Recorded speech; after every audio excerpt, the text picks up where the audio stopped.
Saya ucapkan selamat siang dan Assalamualaikum warahmatullahi wabarakatuh. Oke, baik. Pada hari ini saya akan memberikan materi yaitu mengenai penurunan titik beku larutan, gitu ya. Nah, tetapi untuk pada video hari ini, penurunan titik beku larutannya adalah untuk larutan yang sifatnya elektrolit, gitu ya. Baik itu elektrolit lemah maupun elektrolit yang sifatnya kuat, gitu ya. Kalau kalian sudah menyaksikan video beberapa minggu yang lalu, untuk titik beku saya sudah memberikan materi dan contoh soal serta pembahasan tentunya, yaitu untuk larutan yang sifatnya non elektrolit, gitu ya.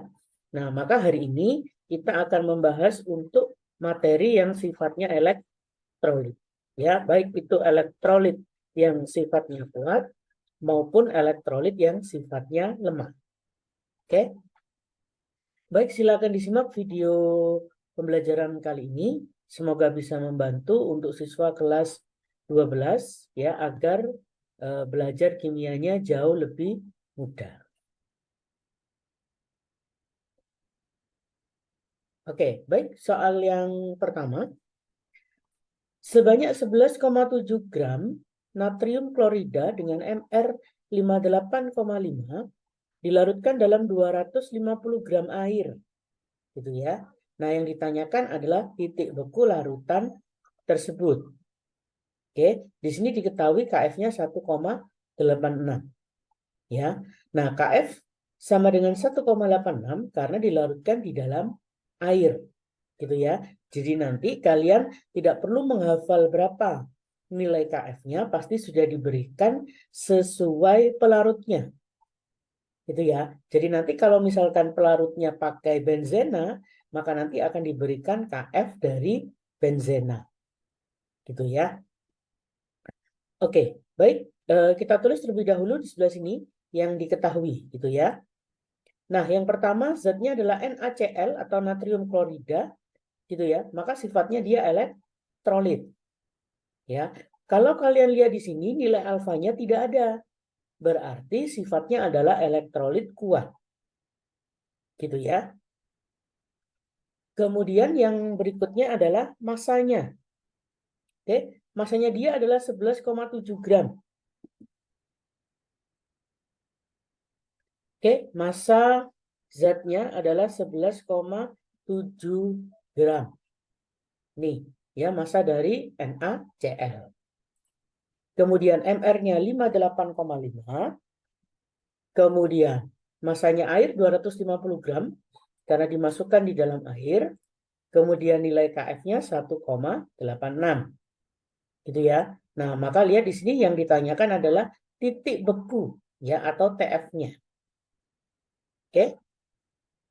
Nah, kalau sudah, maka langkah pertamanya kita tulis atau kita cari delta TF-nya dulu. Gitu ya. Delta TF dari NaCl adalah gram dibagi Mr dikalikan 1000 dibagi P dikalikan KF lalu dikalikan I. Gitu ya. Kalau sudah tentu masih ingat ya, NaCl itu hanya terdiri dari dua ion, yaitu ion Na dan ion Cl. Gitu ya. Nah, maka nanti I-nya, nilai I-nya diganti angka 2. Oke. Kalau sudah, maka angka yang diketahui di sini kita masukkan sesuai lambangnya, gitu ya. Oke, baik, gramnya kita masukkan 11,7, MR-nya 58,5, 1000-nya tetap, P-nya 250, KF-nya 1,86, kemudian I-nya 2. Gitu ya. Nah, ini kalian sekali lagi karena masih tahap belajar, gitu ya. Jika tidak bisa menghitung langsung, maka boleh menggunakan alat bantu, gitu ya. Boleh menggunakan kalkulator. Oke, nah kalian hitung ketemunya adalah 2,976 ya derajat Celcius. Oke, ingat ini masih delta TF-nya.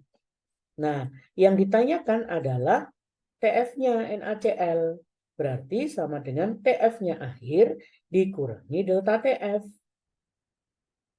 Ya, kenapa pakai air? Karena tadi dilarutkan di dalam air.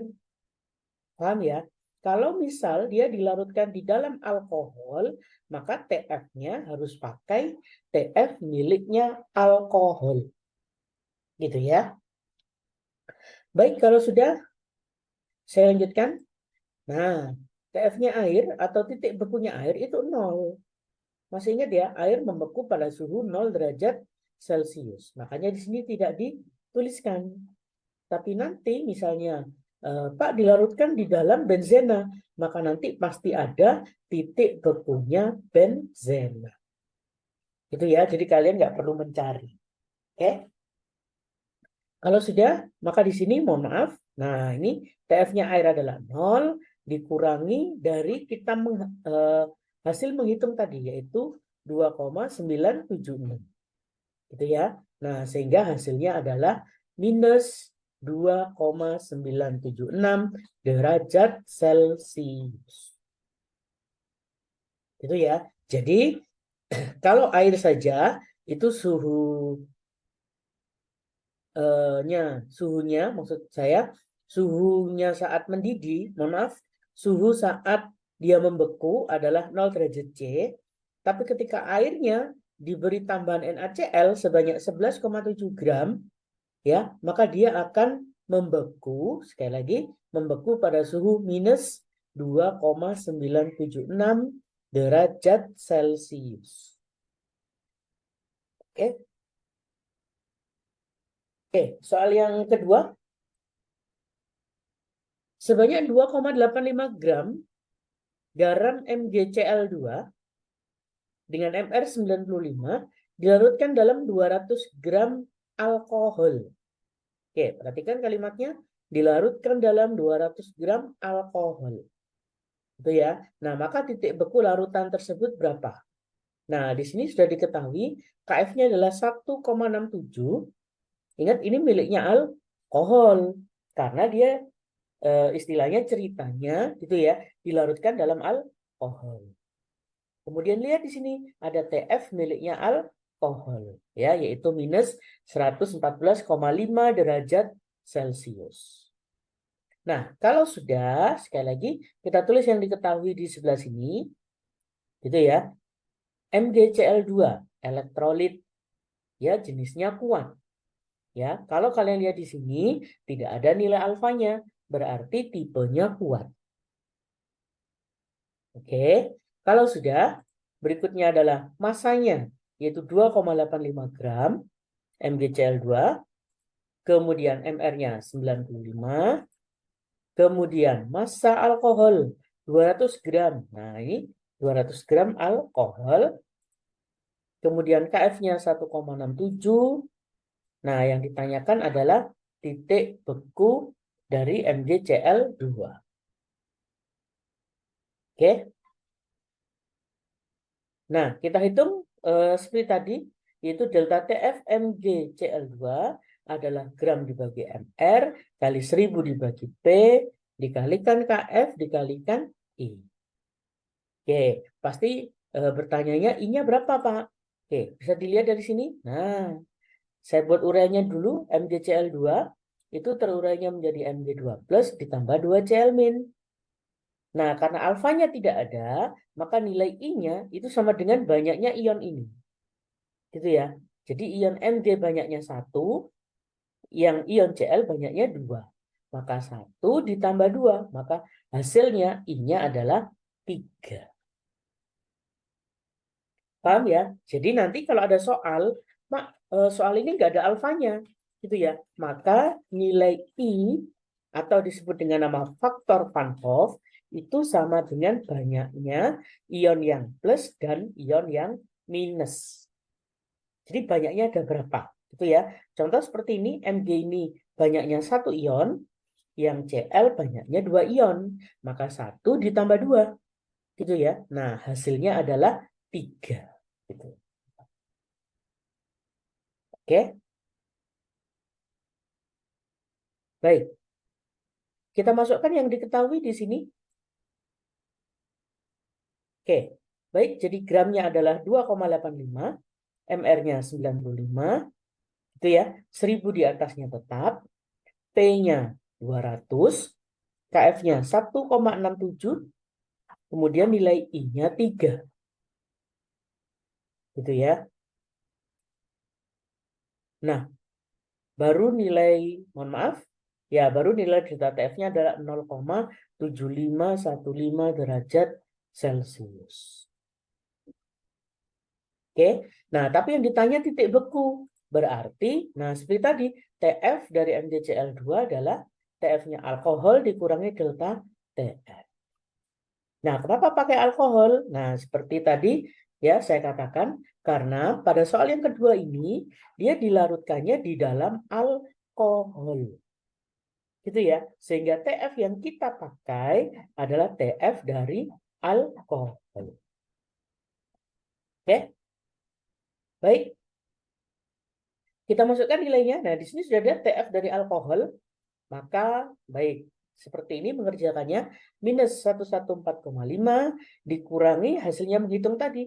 0,7515. Gitu ya. Nah, sehingga hasilnya adalah minus 115,255 derajat Celcius. Ya, sekali lagi, ini hanya untuk latihan, sehingga kalau kalian menemukan tipe soal yang mirip seperti ini, gitu ya, misalkan dilarutkannya di dalam bensin, nah maka nanti akan ada TF dari bensin. Gitu ya, berlaku juga untuk TF maupun TB, ya titik di D itu berlakunya sama. Bedanya masih ingat ya, kalau titik di D itu ditambah, kalau titik beku dikurang.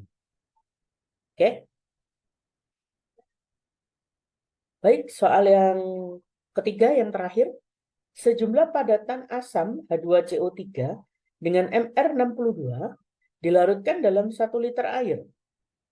Jika titik beku larutan tersebut adalah minus 1,0695, ya, maka massa padatan H2CO3 yang terlarut adalah berapa?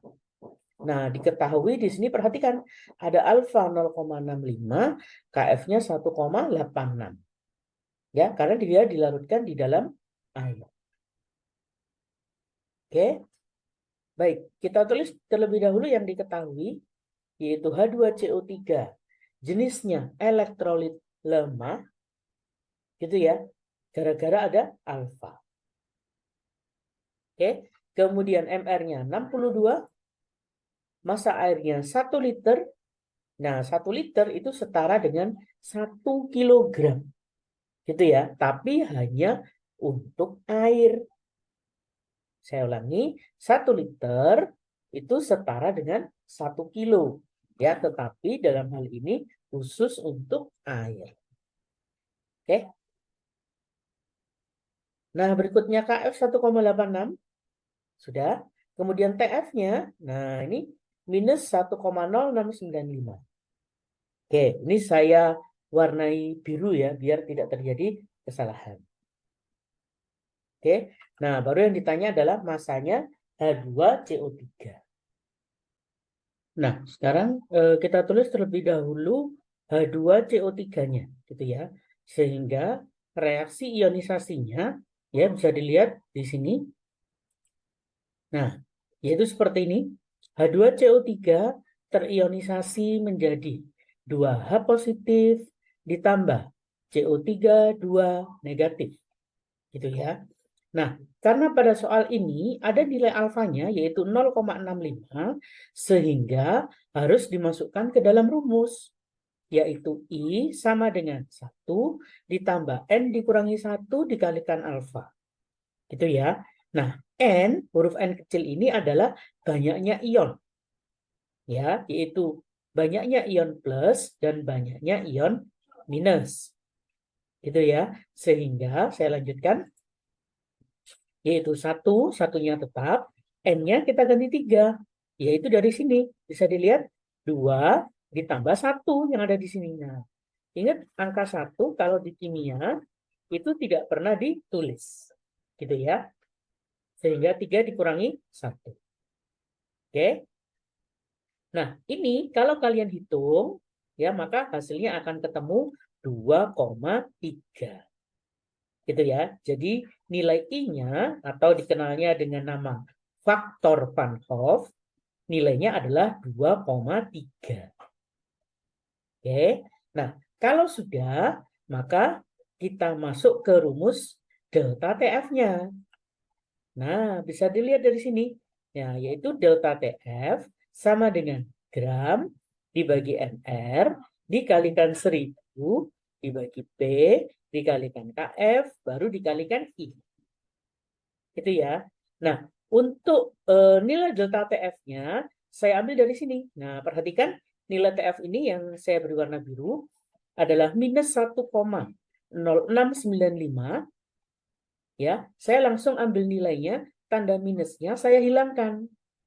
Gitu ya. Kenapa? Perhatikan, karena dia dilarutkan di dalam air.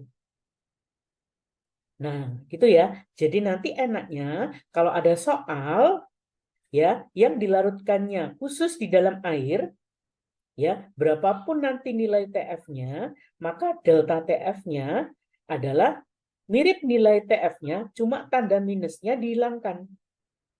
Gitu ya. Sehingga perhatikan. Nah, jadinya bentuknya seperti ini. Jadi delta TF-nya langsung saya ambil angka bulatnya. Langsung angka positifnya. Gitu ya, yaitu 1,0695. Jadi tanda minusnya saya buang. Gitu ya. Sekali lagi, ini berlaku kalau dilarutkan di dalam air. Kalau bukan air, ya mohon maaf tidak bisa. Oke. Nah, kalau sudah gramnya saya misalkan X, MR-nya adalah 62 sesuai yang ada di soal. Kemudian 1000 per 1000. Gitu ya, karena masanya tadi 1 kilo, gitu ya, alias 1 liter. Kemudian KF-nya 1,86, I-nya 2,3. Oke, nah seperti ini kalau kalian hitung biasa saja, ya boleh menggunakan kalkulator sebagai alat bantu, maka nanti nilai X-nya akan ketemu 15,5 gram. Gitu ya. Oke, bisa difahami ya. Nah, maka dari sini sekali lagi untuk memudahkan tanda minusnya langsung saya hilangkan. Gitu ya. Karena apa tadi masih ingat dilarutkan di dalam air. Oke. Baik, semoga video ini bisa membantu siswa-siswi kelas 12 gitu ya, bagi yang belajar kimianya agar jauh lebih mudah gitu ya. Baik, sampai ketemu di video berikutnya. Saya ucapkan terima kasih dan wassalamualaikum warahmatullahi wabarakatuh. Ya, baik. Inilah yang bisa saya share untuk siswa-siswi sekalian. Ya, jadi bisa di-share ke teman-teman yang lain ya jika bermanfaat dan agar dapat membantu teman yang lainnya, gitu ya. Dan bisa di-subscribe untuk mendapatkan update videonya di tiap minggunya, gitu ya. Dan bagi yang menonton channel ini silahkan beri komentar yang positif di channel ini. Ya, itu saja yang bisa saya berikan kepada siswa-siswi sekalian, baik untuk yang kelas 10, kelas 11 maupun kelas 12. Ya, semoga channel ini dapat membantu untuk proses pembelajaran untuk siswa-siswa sekalian. Ya, baik. Terima kasih atas waktunya. Assalamualaikum warahmatullahi wabarakatuh.